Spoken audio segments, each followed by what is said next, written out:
Nous savons, on a toujours dit et redit dans nos messages que Pâques est la plus grande de toutes les fêtes chrétiennes. C'est le jour de notre indépendance, de notre délivrance. Le jour où nous commémorons, où nous célébrons, où nous fêtons la résurrection. Aujourd'hui, les tombeaux est vide. Jésus a vaincu la mort. Jésus nous a donné la liberté. Nous ne sommes plus esclaves du péché. Nous sommes aujourd'hui des enfants de Dieu. Voilà même pourquoi, lorsqu'il nous apprendra à prier, il dit notre Père. Nous pouvons aujourd'hui appeler le Créateur des cieux et de la terre notre Père. Vous savez, Jésus, quand il est venu sur cette terre, dans la chair, il a fait des tas de choses. Il a accompli beaucoup de miracles. Lui-même a marché sur les eaux. Et il a fait marcher les hommes, notamment Pierre, sur les eaux. Il a ressuscité des morts comme Lazare. Il a multiplié de pain. Il a fait marcher des paralytiques. Il a donné la vue aux aveugles. Mais, Paul dit, dans 1 Corinthiens, chapitre 15, verset 12 et verset 14, il dit, si Christ n'est pas ressuscité des morts, notre croyance et notre foi est vaine. C'est-à-dire que c'est la résurrection qui donne un sens à tout ce que nous faisons aujourd'hui. Nous pouvons prier parce que Jésus est ressuscité. Nous pouvons chanter, louer, adorer parce que Jésus est ressuscité. Voilà même d'ailleurs, je peux nous inviter de là où nous sommes. Parce que ce Jésus-là est grand, parce qu'il est bon, je vais nous demander, de là où tu es, quels que soient tes problèmes, acclame-le. Acclame-le parce qu'il est ton Seigneur. Acclame-le parce qu'il a permis que toi tu puisses avoir la vie. Le jour où on nous dit que dans le ciel, il y a silence, il a dit, me voici. Et il est venu. Merci Jésus. Oui, bien-aimé. Pâques 2020, pour beaucoup d'entre nous, n'est pas commémoré, non seulement comme on l'avait prévu, n'est pas commémoré comme toutes les fêtes de Pâques de toutes les années. Aujourd'hui, nous voici, alors qu'il y avait des plans, alors qu'on avait préparé des tas de manifestations, nous voici aujourd'hui, comme ce fut le cas en Égypte, tous confinés dans nos maisons. Mais ce qui est important, ce n'est pas la manière de fêter Pâques. Ce qui est important, c'est d'être sûr que le sang de Jésus nous couvre, nous garde, nous protège et que rien ne peut nous arriver. Nous devons faire confiance à la parole. Ésaïe nous dit dans Ésaïe 55 que les voies de Dieu ne sont pas comme les voies des hommes. Les pensées de Dieu ne sont pas comme les pensées des hommes. Pourquoi Dieu a voulu que nous puissions passer cette fête? C'est lui seul qui sait. Personne ne le sait.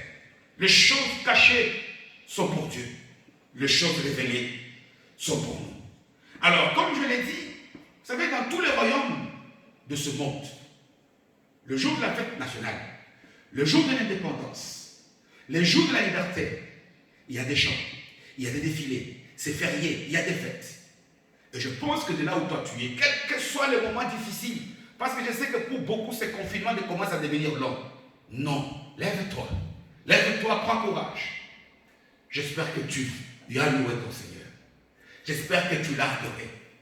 Parce que c'est dans la mesure où tu le loues, où nous le louons, c'est dans la mesure où nous restons fidèles, qu'il est alors capable de faire tout concourir au bien de ceux qu'il aime et ceux qui sont appelés à devenir l'image de Jésus. Merci, Seigneur. Alors, non seulement lors de la Pâque, il y a des défilés, il y a des chants, mais il y a aussi les discours tant entendus des rois de ce monde. Voilà pourquoi en ce moment, les rois de tous les rois, les seigneurs de tous les seigneurs, Jésus le Christ, il va aussi te parler. Prépare ton cœur à l'écouter. Dieu parle par les hommes, mais ne me regarde pas moi. Toi, à qui Dieu a fait grâce d'écouter ce message, il est pour toi. Il n'y a pas de hasard. Qu'est-ce qui t'a mis sur cette page? Qu'est-ce qui t'a appelé sur cette chaîne? Il n'y a pas de hasard. C'est toi. Écoute cette parole jusqu'à la fin. Et que mon Dieu de là où tu es te bénisse. Et que toutes les portes qui te sont fermées te sont ouvertes au nom de Jésus. Et que toi qui vas écouter ce message de son début qui va la prendre avec foi. Que le sang de Jésus te couvre. Couvre ta famille, couvre tes enfants, couvre tes biens. Et que cette année 2020 et les années à venir, tu puisses témoigner que nous sommes en train de servir un Dieu extraordinaire. Alors, quel est ce message que Jésus a pour toi et pour moi en ce jour? Vous savez, il y a deux manières. Excusez-moi. D'aborder Pâques. Il y a deux manières de donner le message de Pâques. L'une des manières, c'est quoi? C'est de parler des acquis. Bizarre. Parler de ce que Jésus a fait pour nous. Nous étions esclaves. Nous étions des otages. Et il a payé la rançon de son sang. Ce qu'on appelle la rédemption. Pour nous racheter. Nous pouvons aussi parler du pardon que Dieu nous a donné. De l'acte qui nous condamnait, qui a été effacé. De la restauration dans notre état que nous avions perdu. De la justification. Du fait qu'il nous a donné aujourd'hui une nouvelle identité. Nous sommes les citoyens des cieux. Et que nous pouvons, dans nos prières, comme il l'a appris, appeler le Créateur des cieux et de la terre, notre Père. C'est par cet acte. Nous pouvons aborder Pâques en cherchant à connaître ce que Jésus a fait pour nous. Mais cette année-ci, comme c'est une année différente des autres années, cet esprit m'a mis à cœur d'aborder Pâques d'une manière différente, de chercher à se mettre de notre côté. Tu sais, je peux aujourd'hui être malade et me retrouver devant un médecin qualifié, avec un traitement efficace, qui me prescrit son traitement et me dire, j'ai tout fait pour toi. Mais le plus important, ce n'est pas de recevoir le traitement, mais le plus important, c'est des choix que moi je vais opérer. De la manière dont je vais respecter les consignes qu'il m'a données. Il m'a dit, tu prends un comprimé à midi, avant ou après manger, tu prends le soir, avant de dormir, etc. C'est dans la mesure où je respecte ce principe-là que son traitement peut manifester son efficacité. Il en est de même aussi. Jésus est le médecin de médecins. Il a accompli un acte spirituel qui nous donne la délivrance totale. Mais quel choix, moi et toi, nous avons choisi d'opérer pour que cet acte spirituel qu'il avait opéré sur la croix puisse devenir un acte physique, vécu et manifesté dans ta vie. C'est ça que nous allons faire. Vous savez, Jésus, par son œuvre, c'est comme un producteur d'un film. Un film qui fera un grand succès et qui va donner beaucoup d'argent aux acteurs qui vont le jouer. Il est non seulement producteur, mais il est aussi le metteur en scène. C'est lui qui a écrit les scénarios. Maintenant, les acteurs, c'est nous. C'est dans la mesure où nous allons prendre la provision qu'il nous a donnée. Il est dit dans, je pense, 2 Pierre, au chapitre 1er, je pense, il y a quel chapitre où il dit que par sa divine puissance, il nous a donné tout ce qu'il nous faut pour la foi et pour la piété, par la connaissance de Jésus. Il nous demande alors de faire tous les efforts pour ajouter à la foi la connaissance, la science et toutes les vertus, la piété, toutes les vertus nécessaires pour pouvoir vivre. Il y a ça. Mais Jésus est aussi celui qui a écrit le scénario. Voilà pourquoi dans Éphésiens, chapitre 2, verset 10, il dit qu'il nous a sauvés pour que nous puissions accomplir les bonnes œuvres que lui-même avait déjà édictées pour nous d'avance. Donc, non seulement nous avons l'obligation d'utiliser bien la provision qu'il nous a donnée, mais nous devons aussi jouer la partition tel qu'il a dit. Voilà pourquoi j'ai donné comme titre à notre exhortation d'aujourd'hui, comment vivre le plan de Dieu pour nos vies. Dieu a un plan.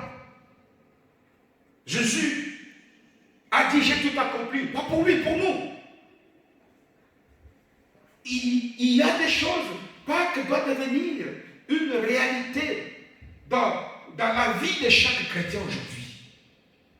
L'acte qu'il a posé était spirituel. Et Ésaïe 53 nous dit, qui a vu la main de Dieu, qui a cru à ce qui a été annoncé. Il ajoute, d'ailleurs, dans l'Épître aux Corinthiens, il dit, c'est une sagesse que les princes de ce monde ne pouvaient comprendre. Parce que s'il l'avait bien comprise, il n'aurait pas crucifié. Donc, ce que Jésus a fait, il n'y a que des gens spirituels comme moi et toi qui pourraient le comprendre. Mais c'est dans la mesure où nous allons essayer non seulement de les comprendre, mais de le mettre en pratique, que moi et toi, nous allons expérimenter des grandes choses. Nous allons vivre Pâques, non seulement aujourd'hui, mais demain, mais aussi plus tard, lorsque nous serons dans le royaume. Alors, pour essayer d'être court, je vais nous demander, nous allons lire un passage dans le premier livre de Samuel, au chapitre 13e. Je lis donc dans 1 Samuel, au chapitre 1er, et je lis la parole de Dieu à partir du 8e verset. Il est écrit ceci dans la parole de Dieu. Il attendit 7 jours. Il s'agit ici du roi Saül, selon le terme fixé par Samuel. Mais Samuel n'arrivait pas à Gilgal. Et le peuple s'est dispersé loin de... Et le peuple se dispersait loin de Saül. Alors Saül dit, amenez-moi l'holocauste et les sacrifices d'action de grâce. Et il offrit l'holocauste. Comme il avait achevé d'offrir l'holocauste, voici Samuel arriva. Et Saül sortit au-devant de lui pour le saluer. Samuel dit, qu'as-tu fait? Saül répondit, lorsque j'ai vu que le peuple s'est dispersé loin de moi et que tu n'arrivais pas au terme fixé et que les Philistins étaient assemblés à Michmash, je me suis dit, les Philistins vont descendre contre moi à Gilgal. Je n'ai pas imploré l'Éternel. C'est alors que je me suis fait violence et que j'ai offert l'holocauste. Verset 13, Samuel dit à Saül, tu as agi en insensé. Bien-aimé, ce sont d'agir en insensé. Tu n'as pas observé les commandements que l'Éternel, ton Dieu, t'avait donnés. L'Éternel aurait affermi ton règne pour toujours sur Israël. Et maintenant, ton règne ne durera point. Et l'Éternel s'est choisi un homme selon son cœur. Et l'Éternel l'a destiné à être le chef de son peuple parce que tu n'as pas observé ce que l'Éternel t'avait commandé. Parole du Seigneur. Bien-aimé, voici un texte très utile pour toi et pour moi en ces jours de Pâques. Non seulement pour ce dimanche de Pâques, mais par rapport aussi au contexte de cette Pâques 2020. C'est-à-dire le fait que non seulement c'est Pâques, mais cette Pâques, nous la fêtons et nous la vivons d'une manière différente. Il est vrai, la Bible, c'est la parole de Dieu. On retrouve dans la Bible la volonté de Dieu, la pensée de Dieu pour nous. Dieu nous fait découvrir dans différents livres ici ses principes, sa doctrine. Nous trouvons aussi dans la Bible ici le plan du salut. On nous parle de Jésus, de ce qu'il a fait.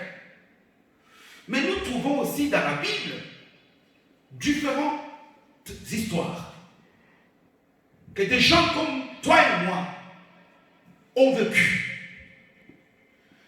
Il y a de l'histoire que Dieu a permis que certaines personnes dans le passé puissent vivre pour que ça puisse te servir à toi et à moi comme source d'inspiration et de réflexion sur nos vies.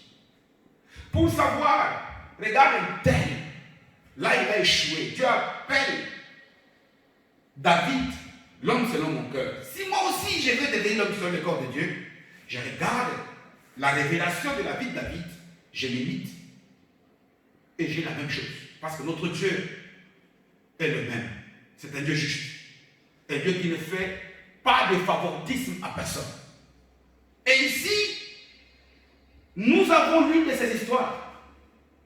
Une histoire écrite au ciel pour un individu. Il est question ici de Saül. Dieu avait un plan merveilleux. Dieu avait donné à cet homme toute la provision pour réussir. Cet homme n'a rien fait. Par grâce, il s'est retrouvé roi. Et non seulement roi, premier roi du peuple d'Israël.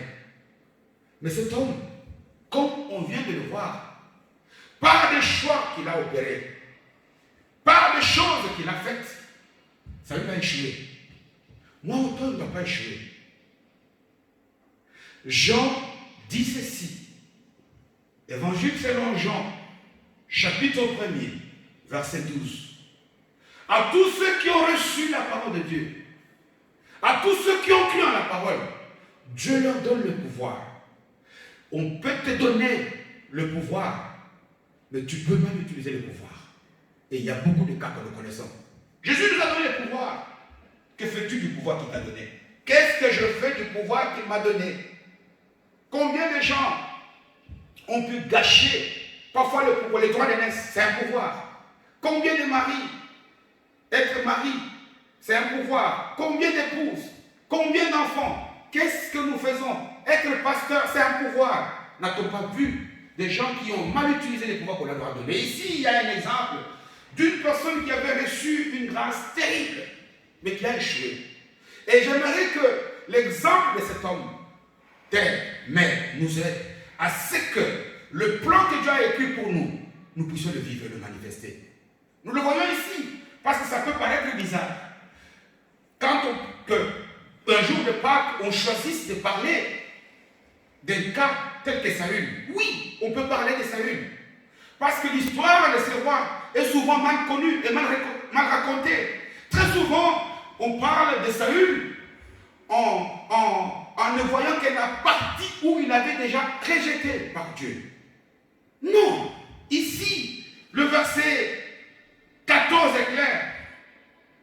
Tu étais appelé, ton règne devait être affermi pour toujours. Dieu n'avait pas appelé Saül pour qu'il échoue. Non, non, non, non, non. Ce sont les choix que Saül a opérés qui a fait que cet homme puisse se retrouver aujourd'hui en échec. Saül, c'est David lui-même d'ailleurs. Lorsque nous lisons le deuxième livre de Samuel ici, je pense au chapitre 1er, au verset 25, lorsque quelqu'un apprend à David que Saül et son fils Jonathan ont été tués.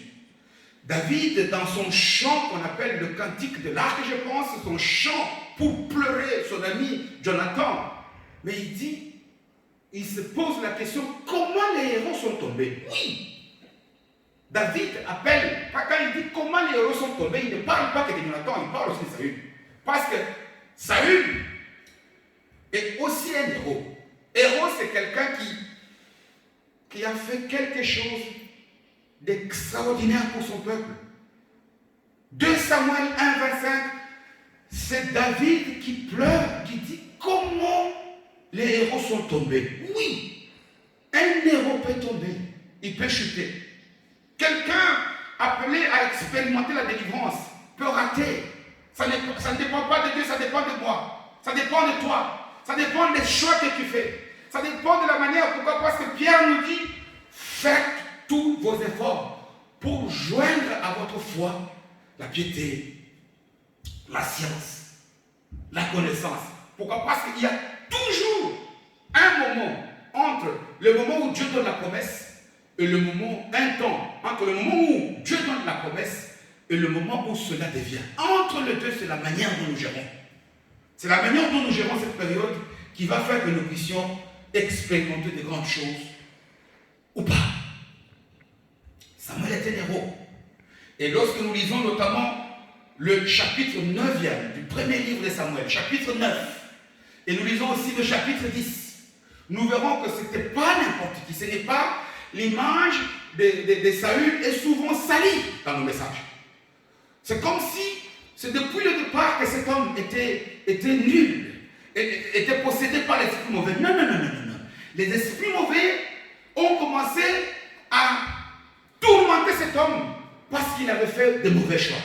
Il est devenu méchant parce que lui-même avait lâché les principes, n'avait pas su utiliser les pouvoirs que son Dieu lui avait donné. Son Dieu qui avait appelé à affermir son règne pour toujours.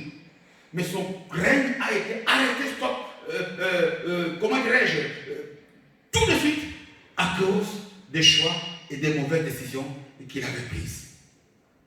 Nous lisons dans 1 Samuel chapitre 9, il y a beaucoup de versets, je vous demande de méditer pendant cet temps, nous avons beaucoup de temps. Tous ces chapitres, vous verrez par exemple que cet homme, il est écrit que physiquement, il était le meilleur de son époque. Des versions telles que si on les lit dans la version d'Arbi, on dit que c'était l'élite. Il dépassait son peuple de tout. Ce n'était pas n'importe qui. Dieu n'avait pas fait un mauvais choix. On dit, on caricature, oh non, il avait fait parce que le peuple réclamait. Oui, le peuple réclamait, mais Dieu ne nous donne pas ce qui est mauvais. Même quand on réclame, Dieu ne nous donne pas ce qui est mauvais.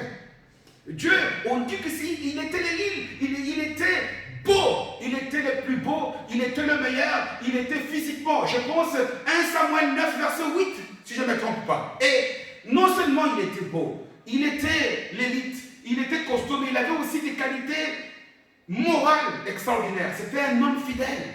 Le jour où il a croisé par exemple le prophète Samuel pour la première fois, il était où?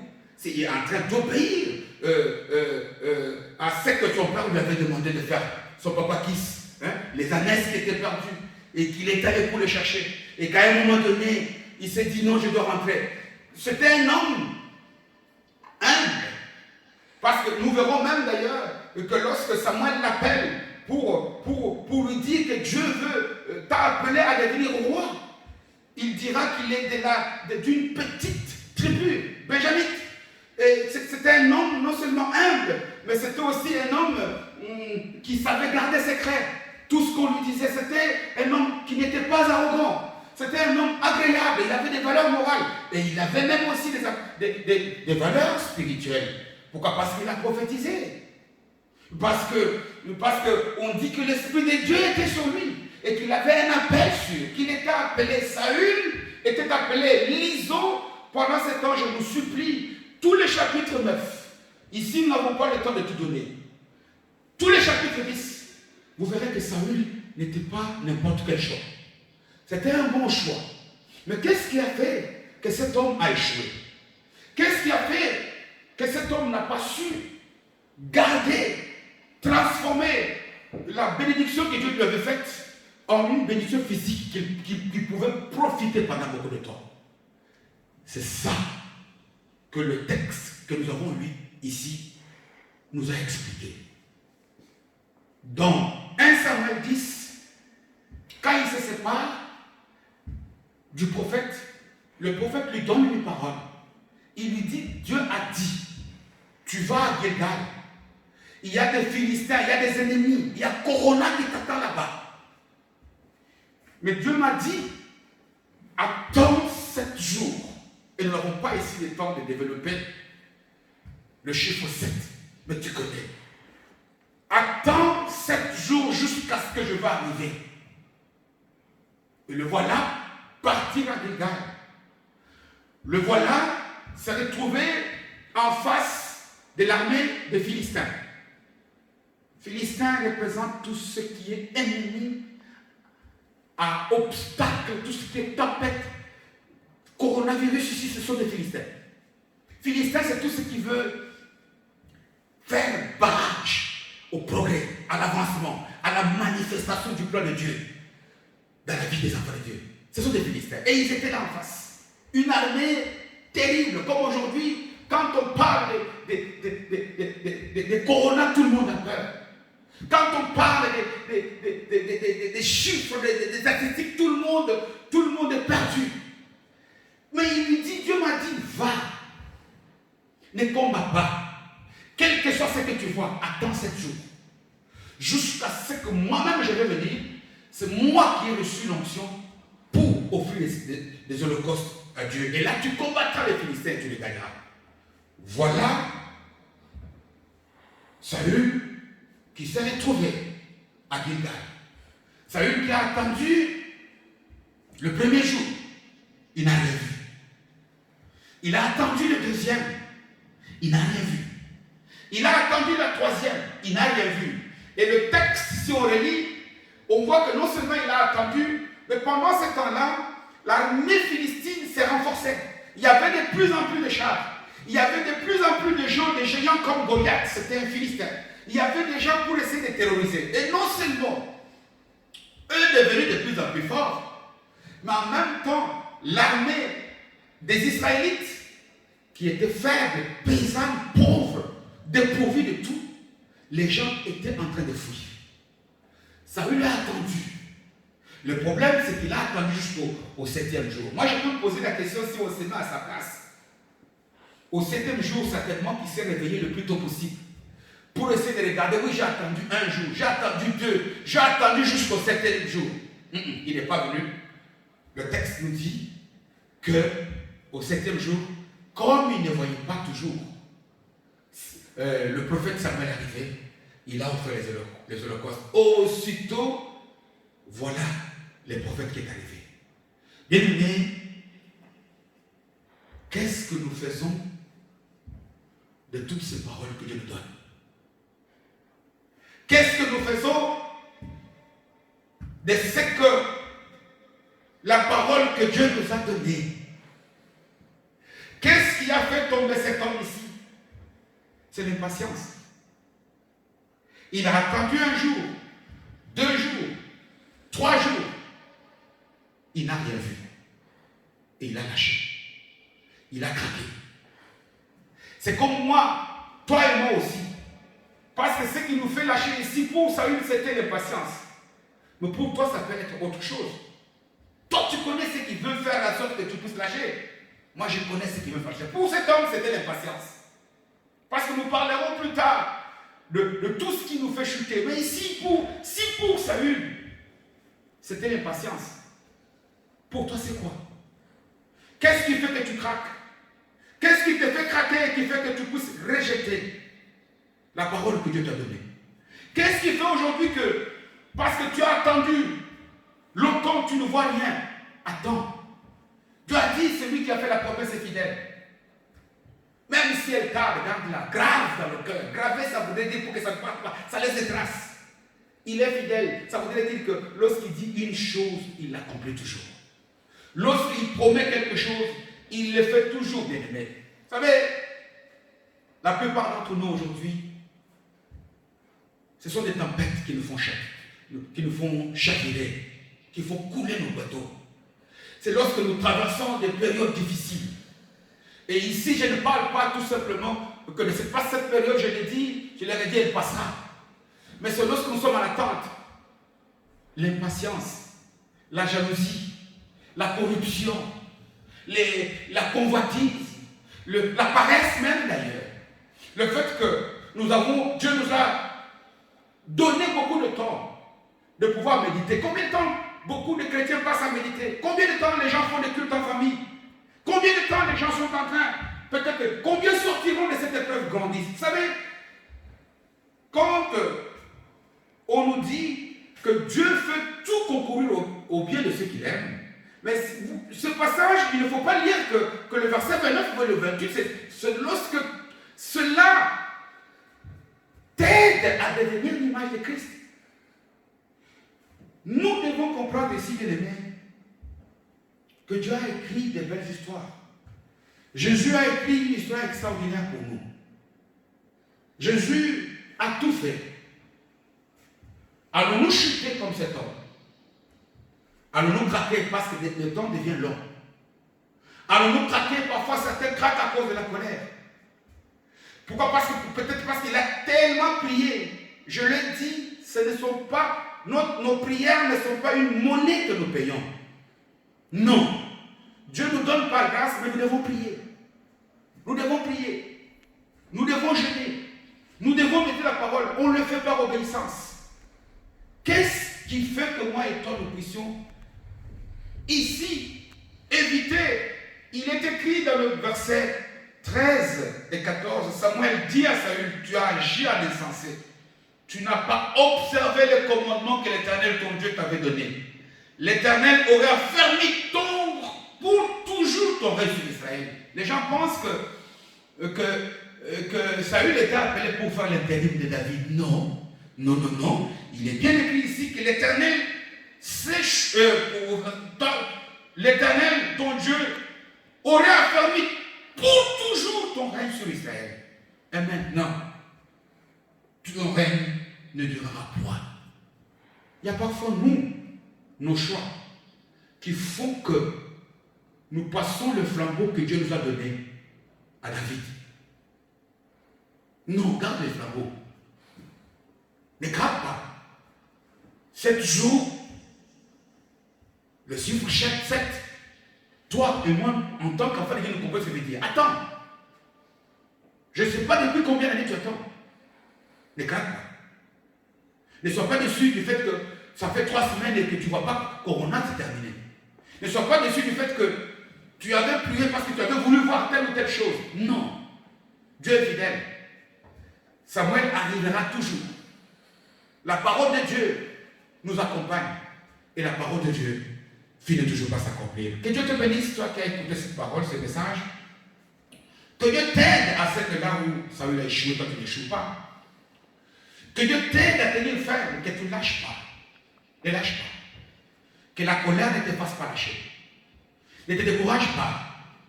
Que le fait que les gens parlent en mal de toi ne te fasse pas lâcher. Que le fait que tu vois qu'à gauche, les gens ont. Et les gens dont toi tu crois qu'ils ne méritent pas, ne lâche pas. Continue à attendre. La parole de Dieu finit toujours par s'accomplir. Que Dieu bénisse sa parole. Je vais prier. Seigneur, le Dieu de gloire et de grâce, le Dieu de la paix. Ici, tu nous as parlé. Tu nous as dit que sur la croix, tu as tout accompli. Et c'est vrai. C'est la vérité. Aujourd'hui, tu es assis à la place forte du Dieu le Père, à sa droite. Aujourd'hui, tu as payé le prix de la délivrance. Tu nous as donné le pouvoir de devenir enfants de Dieu. Seigneur, qu'est-ce que je fais de ces pouvoirs? Seigneur, qu'est-ce que mon frère, qu'est-ce que ma soeur fait de ces pouvoirs? Seigneur, qu'est-ce que nous faisons de toutes les paroles que tu nous as données? Nous avons compris, Seigneur, que tu nous appelles à la repentance. Voilà pourquoi je demande à tous tes enfants qui vont avoir la grâce de suivre ce message. Rentre au fond de ton cœur. Ouvre ton cœur. Il est écrit ici, mon peuple, celui qui est invoqué mon nom, humilie-toi devant l'Éternel. Humilie-toi. Celui qui dit qu'il n'a pas péché, il fait de Dieu menteur. C'est un menteur lui-même. Nous brochons d'une manière ou d'une autre. Tous les jours, nous ne nous empêchons pas d'attrister le Saint-Esprit qui est dans le cœur. Humilie-toi, prie. Avoue tes fautes. Et prends l'engagement, après cette Pâque, de ne plus retomber, de grandir dans la foi. Et tu verras la grâce de Dieu. Merci Seigneur. Je prie pour que chacun des enfants là où il est, que le sang de Jésus puisse les couvrir. Qu'il soit le sang de la protection pour sa maison. Le sang de la protection pour ses biens. Le sang de sa protection pour sa famille. Le sang dont toi-même, tu nous dis qu'il nous a mis en alliance nouvelle. Une alliance terrible, Seigneur. Que cette alliance, Seigneur, se manifeste dans la vie de chacun des enfants. Qu'ils vivent des grandes choses. Des miracles de tout genre. Seigneur, nous te bénissons parce que tu es fidèle. Nous te glorifions parce que tu es Dieu. Et nous t'acclamons, toi le Seigneur des Seigneurs, toi qui vis à jamais, au nom de Jésus.